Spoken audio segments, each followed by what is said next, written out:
traditional. Yeah, may But modern. whatever your family is, di ba? I believe na ang Panginoon, si God, siya ang pumili ng pamilya mo. Siya yung gumawa sa Yes. pamilya mo, sa'yo.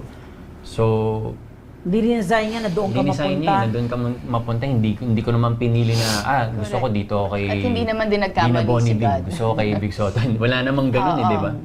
Namulat na lang tayo sa mundo na ito yung Yan na pamilya yan. natin. So, di ba, kung dinisign tayo ng Panginoon na ganun, mahalin natin yung pamilya natin. We have Value them. indifferences. Marami yan.